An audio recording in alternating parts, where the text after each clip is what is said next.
संज्ञा दी है। सरकार बजट में जनता को बड़ी सौगात, स्वरोजगार पर बजट का मुख्य फोकस युवा, किसान, महिला सशक्तिकरण पर जोर, खिलाड़ियों के लिए बजट में खास प्रावधान, धार्मिक, पर्यटन, विकास पर भी सरकार का फोकस और ध्यान है। 90,000 करोड़ का बजट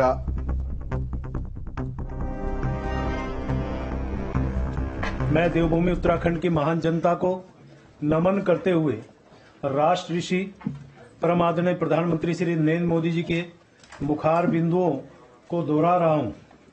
जहां अंजलि में गंगा जल हो, जहां हर एक मन निश्चल हो, जहां गांव गांव में देशभक्त, जहां नारी में सच्चा बल हो, उस देवभूमि का आशीर्वाद लिए मैं चलता जाता हूं। इस देवभूमि के ध्यान से मैं सदा धन्य हो जाता हूं। हे भाग्य मेरा, सौभाग्य मेरा, मैं शीश तुम्हें नवाता हूं।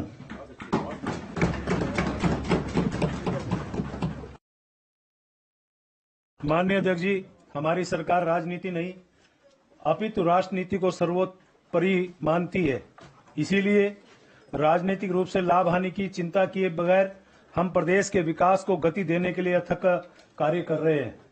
पॉलिसी पैरालिसिस के दुष्चक्र को तोड़ रहे हैं, बड़े स्केल व अधिक स्पीड पर काम कर रहे हैं, जनता की आशाओं और आकांक्षाओं के अनुरूप कार्य कर रहे हैं, जनता के आदेश को शिरोधार्य कर रहे हैं।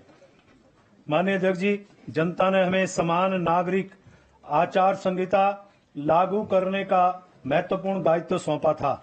इस सरकार के गठन के उपरांत प्रथम कैबिनेट में ही हमारी सरकार ने समान नागरिक संहिता हेतु संकल्प लिया। हमारे यशस्वी मुख्यमंत्री श्री पुष्कर सिंह धामी का मूल मंत्र विकल्प रहित संकल्प है। फरवरी 2024 के विशेष विधानसभा सत्र में जन आकांक्षाओं के अनुरूप समान नागरिक संहिता पारित कर विधानसभा से पारित कर संकल्प से सिद्धि का प्रण स्थापित हुआ है और आजादी के बाद उत्तराखंड की विधानसभा यूसीसी बिल पास करने वाली देश की पहली विधानसभा बन गई है।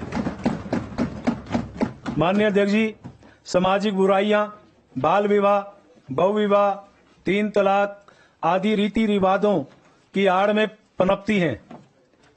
इन प्रचलित कुरीतियों से सबसे ज्यादा नुकसान वंदनीय मातृशक्ति को उठाना पड़ता है।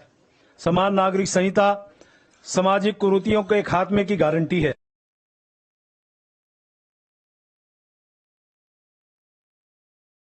हमारी सरकार ने राज्य में G20 की महत्वपूर्ण बैठकों का अभूतपूर्व आयोजन किया। राज्य में G20 के सम्मेलनों का आयोजन हमारे लिए अपनी पारंपरिक, सांस्कृतिक, आध्यात्मिक विरासत तथा पर्यटन की क्षमताओं को अंतर्राष्ट्रीय स्तर पर प्रदर्शित करने का स्वर्णिम अवसर सिद्ध हुआ है। विश्व स्तरीय आयोजन में हमें एक नई पहचान मिली है। उत्तराखंड में आए G20 बैठक के प्रतिभागी देवभूमि के नए ब्रांड एम्बेसडर हैं।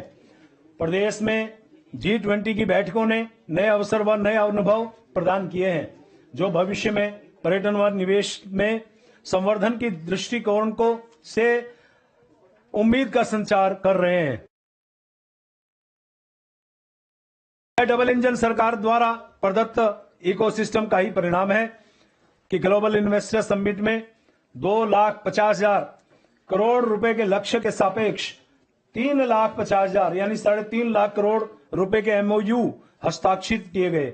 मुख्य आयोजन में ही माननीय प्रधानमंत्री जी के कर कमलों से 44,000 करोड़ रुपए के MOU की ग्राउंडिंग की गई। अब रोजगार सृजन, इकोनॉमी, इकोलॉजी और राज्य की आवश्यकता के अनुरूप प्राथमिकता निर्धारित करते हुए निवेश प्रस्तावों की ग्राउंडिंग की जा रही है।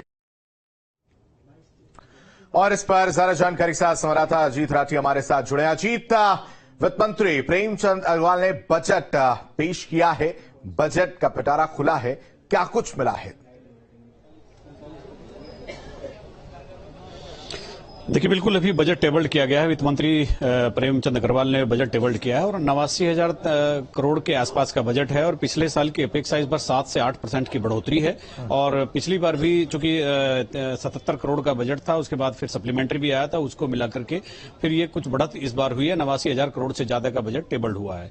अभी इस पर चर्चा जारी है। वित्त मंत्री ने अभी उसको टेबल्ड किया है थोड़ी देर पहले ही। और इस बजट में किसान, जवान और इसके अलावा महिला उत्थान और तमाम जो ऐसे स्वरोजगार के जो माध्यम हैं उन सबको शामिल करने का दावा सरकार ने किया है। और उससे पहले उन्होंने यूसीसी और तमाम तरह की उपलब्धि, ग्लोबल इन्वेस्टर समिट का जो आयोजन यहां पर हुआ, जिसमें 3.5 लाख करोड़ के जो एमओयू साइन हुए, यूसीसी से किस तरह से महिलाओं को फायदा होना है, महिला केंद्रित एक कानून लाकर सरकार ने जो एक मैसेज देने का काम किया, उसका जिक्र भी यहां पर हुआ है। कल ये राज्यपाल के अभिभाषण में भी सब चीजें शामिल थी, लेकिन इस बार ये सारी चीजें एकदम बहुत क्लियर हैं और 89,000 करोड़ से ज्यादा का बजट यहां पर आज टेबल्ड किया गया। अभी इसमें चर्चा हो रहा है, वित्त मंत्री बोल रहे हैं और उसके बाद फिर भोजनावकाश के बाद फिर राज्यपाल के अभिभाषण पर चर्चा होगी। जी, अब तक अगर देखा जाए वित्त मंत्री जो बोल रहे हैं उसमें बजट में अगर देखा जाए तो मुख्य फोकस किस पर रहा जी?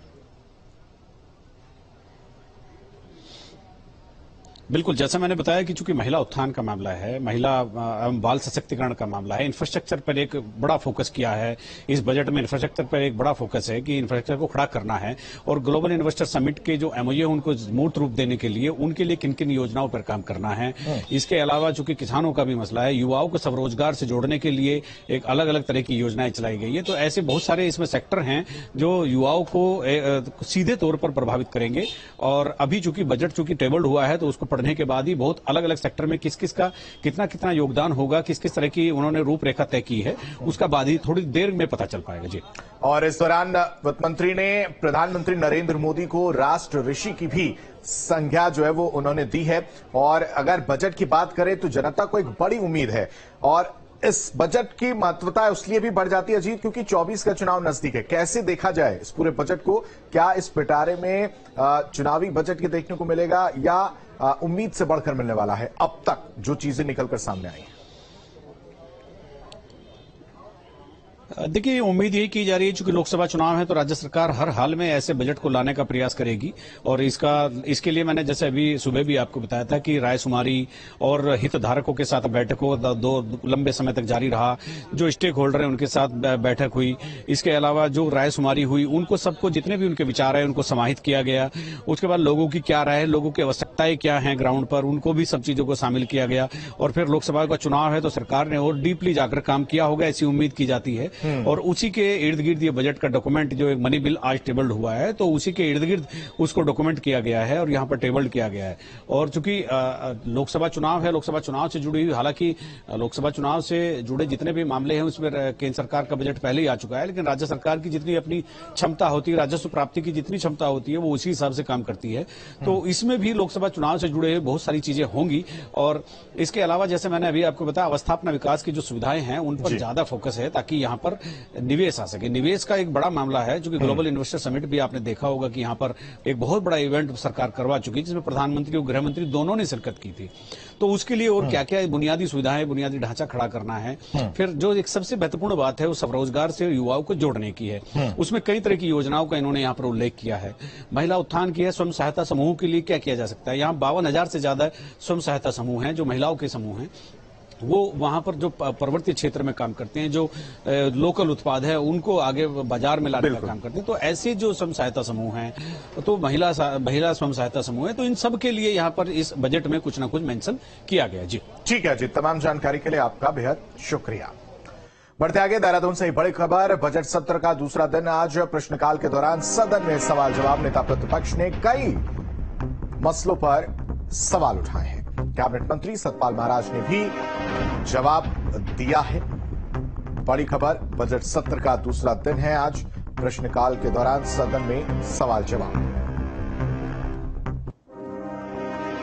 यह इनकी नियुक्ति कब हुई है, इनका चयन कब हुआ है और कितने, और इसमें नियुक्ति दिए जाने के लिए अभिलेखों के सत्यापन में कितना समय लगेगा? पहले आपसे अध्यक्षा जी, सम्मानित सदस्य को मैं ये कहना चाहूंगा कि इस सप्ताह नियुक्ति पत्र जारी हो जाएंगे और जो सूचना आपने मांगी है वो मैं दे दूं। माननीय भुवन करनी चाहिए। उनसे माननीय मंत्री जी पूछना चाहता हूं कि सबसे पहले तो मानस खंड क्या है और इसमें क्या क्या योजना है और क्या इसकी डीपीआर बना दी गई है और कितनी धनराशि बनाई गई है, ये माननीय मंत्री जी से पूछना चाहता हूँ। माननीय मंत्री जी। माननीय अध्यक्ष जी, सम्मानित सदस्य ने अभी मानसखंड मिशन के बारे में पूछा है। मानसखंड अर्थात प्रदेश का कुमाऊं क्षेत्र में हमने 48 पौराणिक मंदिरों का चिन्हीकरण कर मानसखंड मंदिर माला मिशन के अंतर्गत इसको लिया गया है। प्रथम चरण में हमने 16 मंदिर लिए हैं और उसकी अवस्थापना विकास हेतु कंसल्टेंट्स की नियुक्ति की गई है। 16 मंदिरों में सम्मिलित जागेश्वर धाम के मास्टर प्लान को केदारनाथ एवं बद्रीनाथ हेतु नियुक्त consultants INI studio private limited Ahmedabad से रुपए 150 करोड़ का मास्टर प्लान तैयार कराया जा रहा है। प्रथम चरण में मंदिरों के इंसेप्शन एवं कॉन्सेप्ट प्लान अनुमोदन की कार्रवाई पूर्ण की गई है। तो ये मंदिरों का जो हमारा सर्किट है, इसके अंदर नानक मत्ता भी आता है। और मैं आपको बड़ी खुशखबरी देना चाहता हूं आपके माध्यम से माननीय अध्यक्षा जी कि मानसखंड मंदिरों के प्रचार प्रसार हेतु भारत गौरव मानसखंड एक्सप्रेस ट्रेन इस माह अप्रैल 2024 से देश के विभिन्न स्थानों से उत्तराखंड के काठगोदाम टनकपुर रेलवे स्टेशन के लिए संचालित की जाएंगी, जिससे पर्यटक यात्रियों को जागेश्वर धाम, हाटकालिका, पाताल भुवनेश्वर, नंदा देवी, मां बाराही देवी मंदिर, देवी धोरा आदि का दर्शन का अवसर प्राप्त होगा। इस ट्रेन हेतु पर्यटन विभाग द्वारा IRCTC के साथ अनुबंध निष्पादित किया जा चुका है। और वहीं बजट सत्र के दूसरे दिन सदन में हंगामा भी देखने को मिला। दरअसल मानसखंड मंदिर माला परियोजना को लेकर तकरार देखने को मिली। कांग्रेस नेता प्रीतम सिंह ने खर्च का ब्यौरा पूछा है, सरकार से अब तक हुए खर्च की जानकारी मांगी।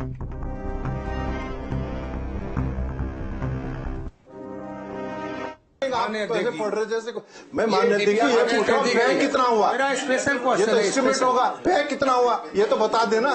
माननीय अध्यक्ष जी, मेरा स्पेशल सेकंड फेज जो है जून जुलाई में शुरू किया जाएगा। सेकंड फेज के बारे में फर्स्ट फेज में कितना व्यय हो गया है, फर्स्ट व्यय फेज में कितना खर्चा हुआ ये है? तो आपने एस्टिमेट बनाया, चलो आप व्यय कितना किया आपने अब तक? आपको पर्ची सही करके नहीं भेजते मंत्री जी, गलत बात है। नहीं पढ़ते। प्रथम किस्त के रूप में अब तो दीजिए आपने अभी धनराशि स्वीकृत जो हुई है, इसमें डीपीआर बनी है 169 करोड़ की। सेकंड फेज इंक्लूडिंग जो नानक मत्ता रीठा साहब जो है जून जुलाई में डीपीआर गठित हुई है। जी मैं अब माननीय पर्यटन मंत्री जी ने मेरी बात का जवाब नहीं दिया। डीपीआर बन गए ठीक है,